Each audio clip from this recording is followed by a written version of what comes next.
नमस्कार दोस्तों, स्वागत है आपका जीएस जोन के पीवाईक्यू सीरीज में। 2024 की प्रारंभिक परीक्षा के क्रम में हम लोग 2023 का पेपर कर चुके हैं। 2022 का जो पीवाईक्यू है उसको देख रहे हैं। पार्ट 1 कल हमने किया था, आज पार्ट 2 को करेंगे। तो चलिए सेशन की शुरुआत करते हैं। यहाँ 33 नंबर के क्वेश्चन पे आप ध्यान दीजिएगा। इसमें पूछा है दार्शनिक और दर्शन। दोस्तों हम आपको बता दें, हर साल लगभग अल्टरनेट ईयर पर एक बार कम से कम दार्शनिक और दर्शन उनसे रिलेटेड एक क्वेश्चन जरूर पूछ देता है। तो आप इसको अच्छे से याद कर लीजिएगा। देखिए यहाँ पर हमने एक लिस्ट दे दिया है कि शंकराचार्य जो थे वो अद्वैतवाद का प्रतिपादन किए थे, रामानुज जो थे वो विशिष्टाद्वैतवाद का किए थे, और निम्बकाचार्य जो है वो द्वैताद्वैतवाद का, और साथ में जो आपके इम्पोर्टेंट हैं वो वल्लभाचार्य जी हैं, उन्होंने शुद्धाद्वैतवाद का प्रतिपादन किया था, और चैतन्य महाप्रभु। तो ये जितने भी भक्ति आंदोलन रहा है, आपका सूफी आंदोलन रहा है, इससे रिलेटेड जितने भी संत या सूफी संत रहे हैं उनका जो कोटेशन है, उनका जो क्रम है, ये आप लोग याद रखिएगा। 2023 की प्रारंभिक परीक्षा का जब हम लोग पीवाईक्यू का वो एनालिसिस कर रहे थे तो उस समय भी हमने आपसे बताया था कि क्रम को भी आपको याद रखना है, और साथ में ये भी याद रखना है कि उन्होंने मेन जो फिलॉसफी दिया था वो कौन कौन सा दिए थे। तो यहाँ पर बात स्पष्ट है कि रामानुजाचार्य ने विशिष्टाद्वैतवाद का प्रतिपादन किया था, वल्लभाचार्य शुद्धाद्वैतवाद का प्रतिपादन किए थे, और आपके माधवाचार्य जी जो है वो द्वैतवाद, और साथ में जो है निम्बकाचार्य जी जो है शुद्धाद्वैतवाद का प्रतिपादन किए थे। तो ये आप याद रखिएगा, ठीक है। और यहाँ पर दूसरा सवाल जो है, तो ये पूरा लिस्ट आप एक बना करके एक बार अच्छे से इसको याद रखिए। साथ में सूफी संतों का भी आप क्रम में याद रखिएगा, क्रम उनका भी याद रखिएगा, क्योंकि भक्ति आंदोलन से सवाल पूछे ही जाते हैं अमूमन। सेकेंड क्वेश्चन है आपका, लिम्नेटिक क्षेत्र में पादप प्लॉग अधिकता में वृद्धि करते हैं। बिल्कुल, लिम्नेटिक जोन जो होता है वो आपका एक ओपन वाटर जोन होता है। यहाँ पर फोटोसिंथेसिस क्रियाएं भी अच्छी खासी मात्रा में होती है। इस फिगर से आप इस बात को समझ सकते हैं। दूसरा रीजन जो दिया है, लिम्नेटिक क्षेत्र पानी का खुला क्षेत्र होता है। यस, ये ओपन वाटर एरिया है। तो दोनों ही स्टेटमेंट सही हैं और इसका एक्सप्लेनेशन कर रहा है, तो इसको आप एक बार जरूर देख लीजिएगा, ठीक है। तीसरे क्वेश्चन की तरफ चलते हैं आज का। भारत विश्व का छठा सबसे बड़ा देश, गलत स्टेटमेंट है। भारत विश्व का 7वां सबसे बड़ा देश है, और ये सातों क्रम का जो क्रम है उसको आप एक बार जरूर देख लीजिएगा, वहां से आपका सवाल सही हो जाया करेगा। संसार का सब जो लगभग 2.4% क्षेत्रफल, बिल्कुल स्टेटमेंट ये सही है कि 2.4% भारत जो है पूरे वर्ल्ड का जो एरिया है वो भारत की इसमें आती है।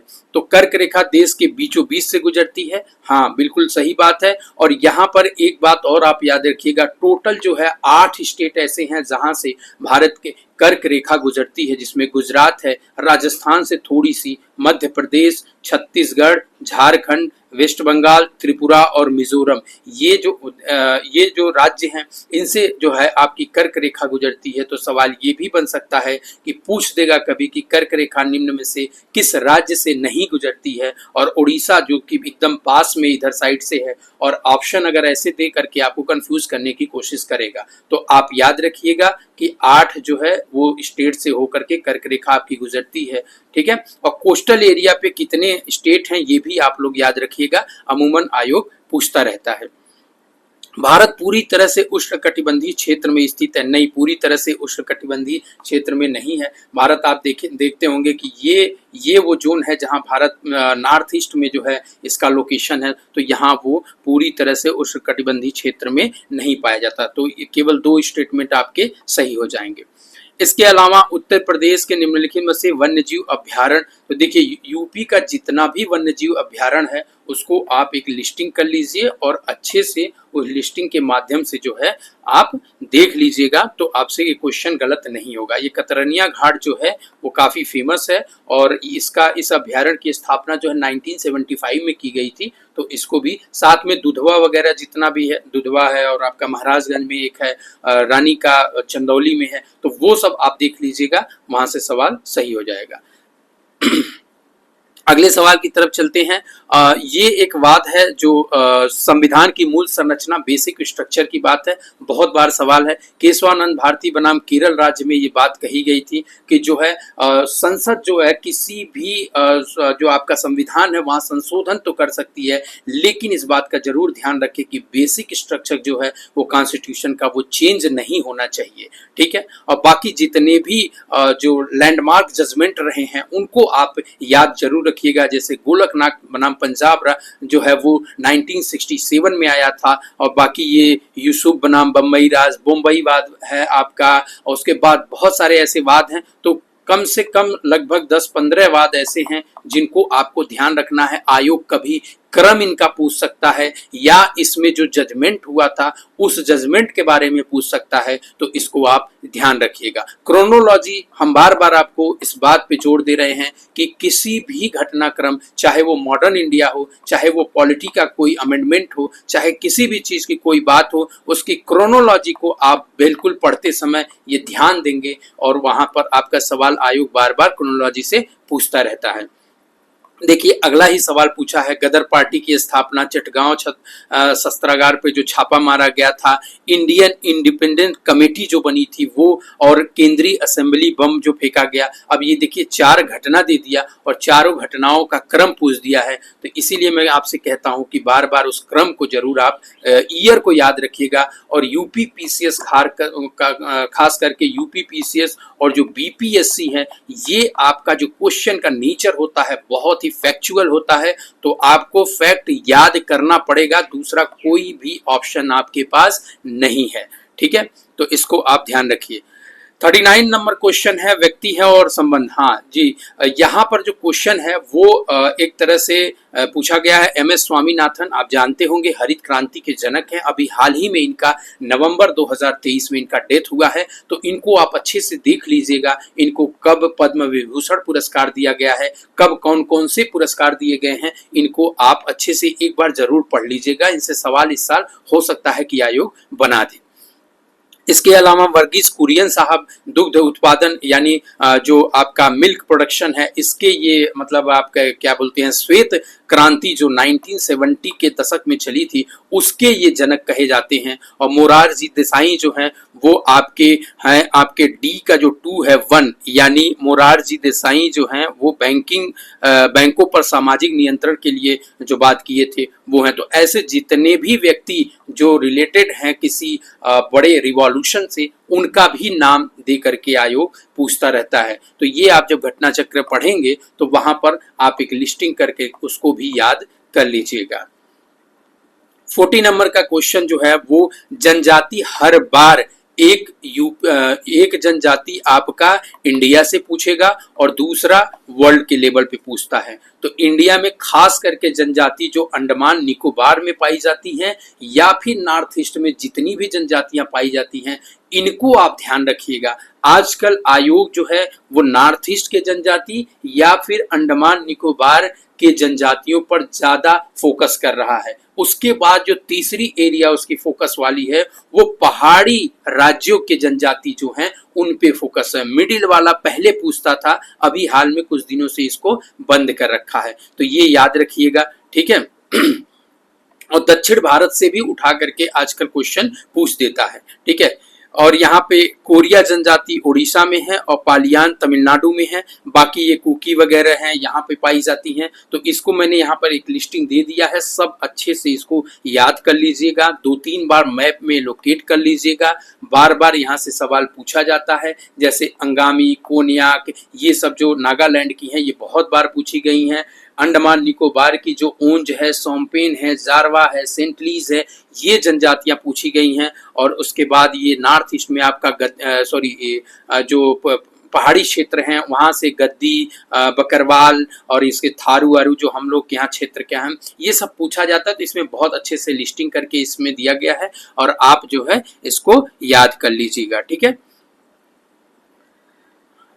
45 नंबर का क्वेश्चन है, औषधि उस समय चर्चा में था। तो देखिए जितना भी ट्रेडिशनल मेडिसिन सेंटर बनाए जा रहे हैं इंडिया में वो ज़्यादा काफ़ी ज़्यादा जो है फेमस रहते हैं। तो ट्रेडिशनल जो जितने भी मेडिसिन सेंटर बनाए गए हैं उनको आप याद रखिएगा कहाँ कहाँ बनाया जा रहा है। तो उस समय ये चर्चा का विषय था, जामनगर में इसको शुरू किया गया था।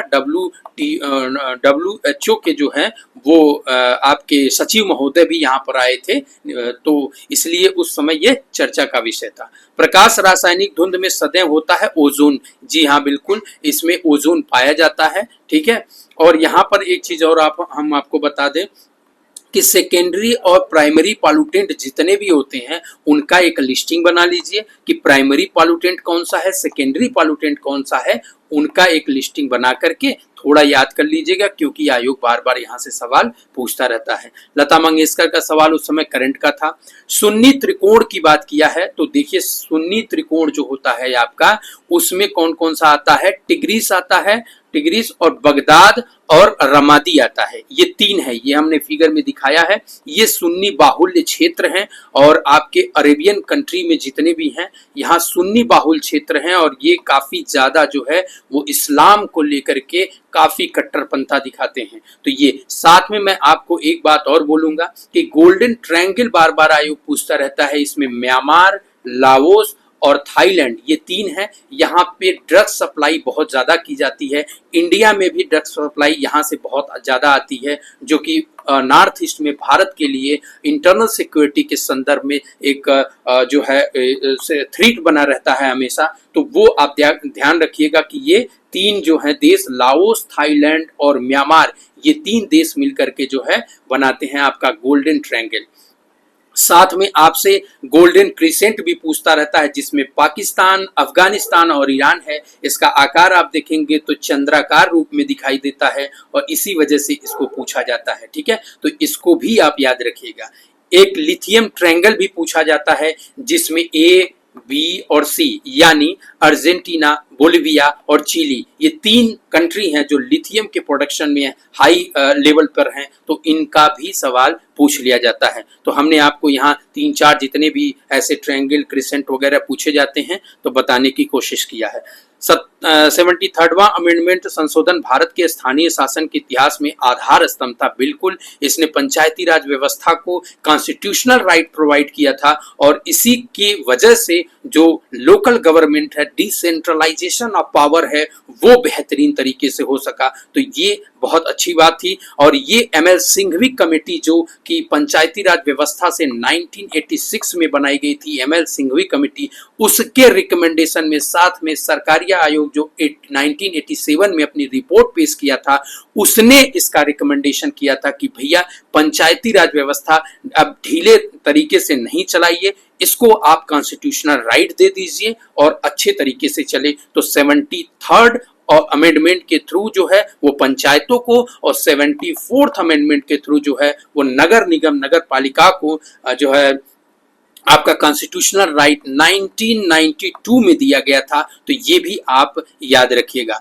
73वें संविधान संशोधन में पंचायतों को अति अपेक्षित संवैधानिक दर्जा दिया गया। बिल्कुल दोनों बात स्टेटमेंट सही है और एक्सप्लेनेशन भी कर रहा है। तो ये आपको हमने पिछली बार भी बताया था कि जितना पंचायती राज व्यवस्था से जितनी भी 5-6 कमेटियां हैं, जैसे बलवंत राय मेहता कमेटी, अशोक मेहता 1977 है, उसके बाद GV राव कमेटी 85 में है, उसके बाद ML सिंघवी कमेटी 86 में है, PK थुंगन कमेटी 88 में है। तो इन सारी कमेटियों और खास करके बलवंत राय मेहता और BR मेहता और जो ML सिंघवी है, इन 3 कमेटियों के रिकमेंडेशन जो रहे हैं उनको भी याद रखिएगा। जब हम रिकमेंडेशन की बात कर रहे हैं तो ये आपको इंडिकेट करना चाह रहे हैं कि जैसे बलवंत राय मेहता ने 3 स्ट्रक्चर की बात किया था, 3 जो है सोपान में आपका पंचायती राज व्यवस्था होनी चाहिए। एक तो ग्राम स्तर पर, दूसरा खंड और तीसरा जो है आपका जिले स्तर पर होना चाहिए। जबकि जो BR में बलवंत राय मेहता के बाद अशोक मेहता जो कमेटी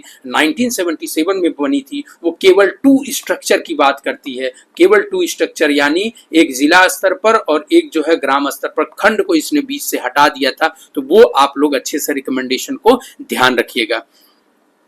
और ये करंट का क्वेश्चन है और यहाँ पर 51 क्वेश्चन है, बाघ कौन सा एक बांध जो है उत्तर प्रदेश में नहीं है। ठीक है। तो यहाँ पर बांध पूछा हुआ है, तो आप देख लीजिएगा 2-3 बांध जो है, 8-10 बांध है नदियों पर जो हमारी खास करके जो आपका ये बुंदेलखंड एरिया में जितने भी बांध बनाए गए हैं बुंदेलखंड एरिया में, क्योंकि यहाँ छोटी नदियाँ बेतवा केन ये सब जाती रहती हैं, बेतवा वगैरह हैं, जो इस पे माता टीला बेतवा नदी पे आपका है रानी लक्ष्मीबाई डैम बनाया गया है। तो जितना भी इधर छोटी छोटी नदियां हैं, इन सब नदियों पे जो डैम बनाए गए हैं इनको भी आप याद रखिएगा, ठीक है।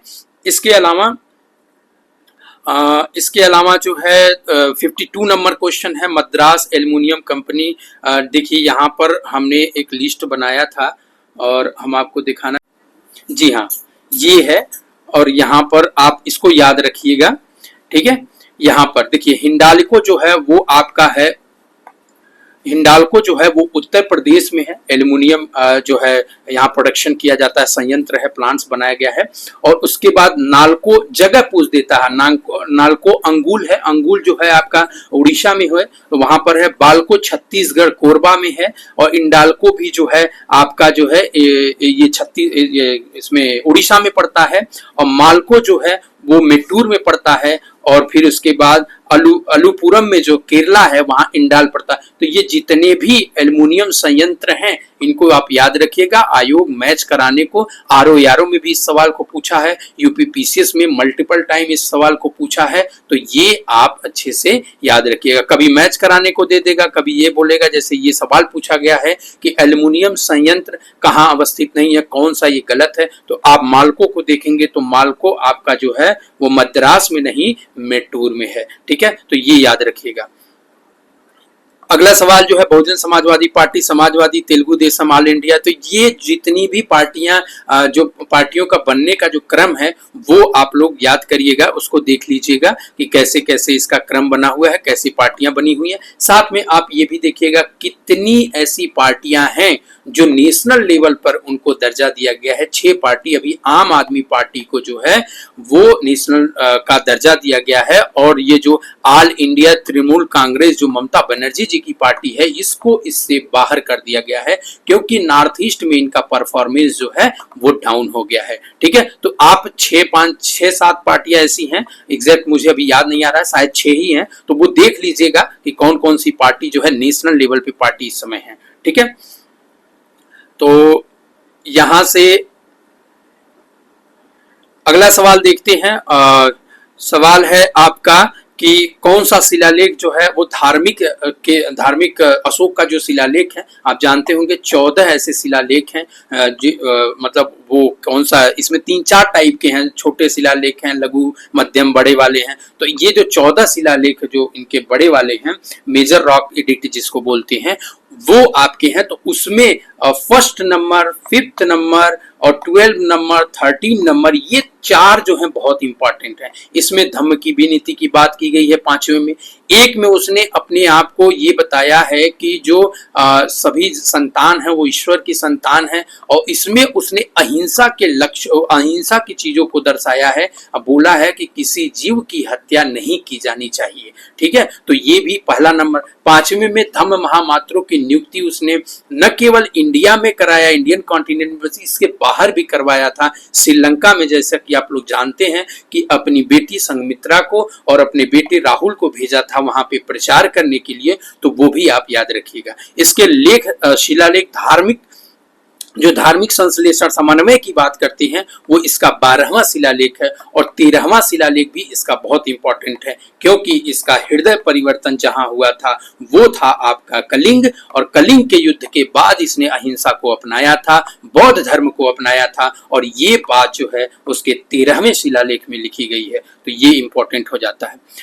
भारत के नियंत्रक महालेखा परीक्षक ऑडिट रिपोर्ट परीक्षण लेखा समिति को देते हैं। बिल्कुल, हमने आपसे एक बात पहले भी कहा था कि जितनी भी कॉन्स्टिट्यूशनल बॉडीज हैं उनको आप याद रखिएगा। याद करने के क्रम में 3-4 बातों का ध्यान आपको देना होगा। पहली बात तो वो अपना जो है उसकी नियुक्ति कौन करता है, हटाता कौन है, उससे संबंधित आर्टिकल कौन है, काम क्या है, और अपनी रिपोर्ट किसको देता है, और हटने के बाद क्या पुनः उस पद को वो धारण करने के लिए योग्य है या नहीं। तो ऑडिट जो हमारा सीएजी करती है वो लोक लेखा समिति करती है। आपको पता होना चाहिए कि बहुत सारी कमेटियां बनी होती हैं जिसमें लोक लेखा समिति और एस्टीमेट यानी प्राक्कलन समिति, ये दो ऐसी कमेटी हैं जो बहुत इंपॉर्टेंट हैं, कई बार आयोग पूछा गया है। लोक लेखा समिति में जो है आप जानते होंगे 15 मेंबर जो है वो लोकसभा से और 7 मेंबर जो है वो राज्यसभा से होते हैं, जबकि प्राक्कलन यानी एस्टीमेट कमेटी में जो 30 मेंबर होते हैं वो टोटल के टोटल जो है आपके लोकसभा से होते हैं। और ये कमेटी जो है वो आपकी कैग की जो रिपोर्ट है उसके ऑडिट का परीक्षण करती है और संसद को इस बारे में सूचित करती है। इसके सदस्यों की नियुक्ति और इसके अध्यक्ष की नियुक्ति जो है कौन करता है, आपका लोकसभा का जो सदस्य होता है, लोकसभा का जो अध्यक्ष होता है वो इस कमेटी के अध्यक्षों की नियुक्ति करता है और इनका कार्यकाल जो होता है वो 1 साल का होता है। तो ये भी आप ध्यान रखिएगा। तो मैं बार बार आपसे बोल रहा हूं कि जितनी भी कॉन्स्टिट्यूशनल बॉडीज हैं उनको आप अच्छे से याद रखिए। सीएजी है आपका, अटॉर्नी जनरल है और बाकी जितना भी आपका बॉडी है उसको ध्यान से याद रखना है। दुधवा राष्ट्रीय उद्यान पूछा है, तो उत्तर प्रदेश में जितने भी राष्ट्रीय उद्यान हैं उनको आप अच्छे से याद कर लीजिएगा। मैप के थ्रू याद करिए, कोशिश करिए कि मैप के थ्रू याद रखें कि भैया जो है ललितपुर में कौन सा है, चंदौली में कौन सा है, महाराजगंज में कौन सा है, लखीमपुर खीरी में कौन सा है। तो ये 5-6 जो आपके राष्ट्रीय उद्यान हैं इनको अच्छे से याद रखिएगा। प्री में भी और मेंस में भी अगर आ जाएगा तो थोड़ा सा फैक्ट आपको डालना होगा।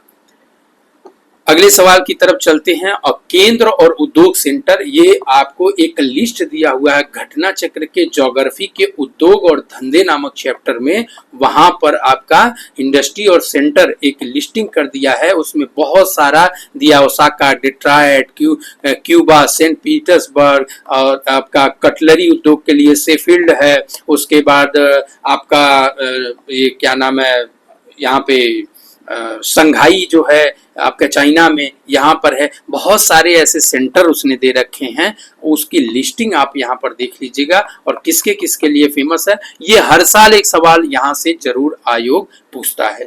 ठीक है, 58 नंबर का जो क्वेश्चन है एसडीजी गोल, हमने 2023 में भी देखा था कि 2 सवाल एसडीजी से पूछा था, इसमें भी एसडीजी से सवाल पूछा है। तो करना कुछ नहीं है, जितना भी मेजर गोल अचीवमेंट के लिए हम लोग टारगेट 2030 तक के किए हैं वो 17 का 17 गोल आपको याद रखना है। पहला नो पॉवर्टी, जो दूसरा है जीरो हंगर, तीसरा है आपका हेल्थ, चौथा एजुकेशन, 5वां जेंडर, 6वां वाटर, 7 नंबर एनर्जी, 8वां डिसेंट वर्क और 9वां इंडस्ट्री इंफ्रास्ट्रक्चर इनोवेशन और 10वां नंबर जो है वो सबके समानता की बात करता है, 11वां सिटीज वगैरह की, 12वां कंजप्शन की, 13 क्लाइमेट चेंज की और 14 जो है वो लाइव जो है आपका वाटर के नीचे और जो 15 है वो लाइव जो है आपका भूमि यानी लैंड पे और उसके बाद 16 जो है वो पीस जस्टिस की बात करता है, 17 पार्टनरशिप की बात करता है। तो ये 17 गोल जो हैं वो कभी भी आपसे पूछा जा सकता है, मैचिंग के थ्रू पूछा जाता है, डायरेक्ट पूछा जाता है और मेंस में भी आप इसको अपना कंक्लूजन जब लिखते हैं तो वहां पर इसको यूज कर सकते हैं। जैसे हेल्थ से आया तो आप बोल देंगे कि एसडीजी गोल नंबर 3 की प्राप्ति करना है, पानी आया तो आप बोल देंगे कि जो एसडीजी 6 नंबर की हमें प्राप्ति करनी है। एनर्जी में जैसा कि आप जानते हैं भारत 2047 तक ऊर्जा के मामले में आत्मनिर्भरता की ओर बढ़ रहा है, तो ये एसडीजी 7 के प्राप्ति की तरफ आगे बढ़ रहा है। ठीक है, तो ये आप याद कर लीजिएगा। अलाउद्दीन खिलजी के विजयों का कालक्रम है, आजकल आयोग ऐसे पूछ दे रहा है। क्रम को लेकर के मैं बार बार आपसे यही कहता हूं कि क्रम आप याद रखिएगा। रणथंभौर की विजय 1301 में, गुजरात की 1299 में, वारंगल 1308 में और चित्तौड़ को 1303 में इसने जीता था। ठीक है, ये क्वेश्चन ऐसे क्वेश्चन जो नए बनते हैं, एक आध बार एग्जाम में होते हैं, किसी अन्य एग्जाम यानी आरओ, एआरओ, बीपीएससी, इन सब में, यूपीपीसीएस हो सकता है 24 में, ऐसे क्वेश्चन को आयोग तुरंत एक बार और रिपीट कर देता है। तो ये बात आप ध्यान रखिएगा। कल हम जो आपका पहला यूनिट का सेशन लेकर के आए थे उसमें भी जैव निम्नीकरण यानी बायोडिग्रेडेबल का एक क्वेश्चन पूछा था। तो इसी पेपर में देखिए 2 हैं, हमने वहां लिस्ट भी दिया था कि कौन कौन से बायोडिग्रेडेबल हैं, कौन कौन से बायोडिग्रेडेबल नहीं है। तो वो आप देख लीजिएगा कि कौन सा जैव निम्नीकरणीय उसमें पूछा था कौन नहीं है और इसमें पूछा है कौन है। तो ऊन जो है आपका वो कपास से बनता है, ये बायोडिग्रेडेबल है। बाकी कांच की बोतल, एल्युमिनियम फाइल, प्लास्टिक, हमारे ये तीनों का तीनों उस लिस्ट में पहले नंबर का जो इसी का पार्ट 1 है उसमें हमने पूरी लिस्ट दिया हुआ था कि कौन सा बायोडिग्रेडेबल है कौन सा नहीं। अगर आपने पार्ट 1 नहीं देखा तो एक बार जाकर के उसे देख लीजिए। तो ठीक है दोस्तों, आज इतना ही रखते हैं और बने रहिए जीएस जोन के साथ। सब्सक्राइब करते रहिए हमारे चैनल को, दोस्तों को शेयर करते रहिए और ढेर सारा प्यार देते रहिए। धन्यवाद।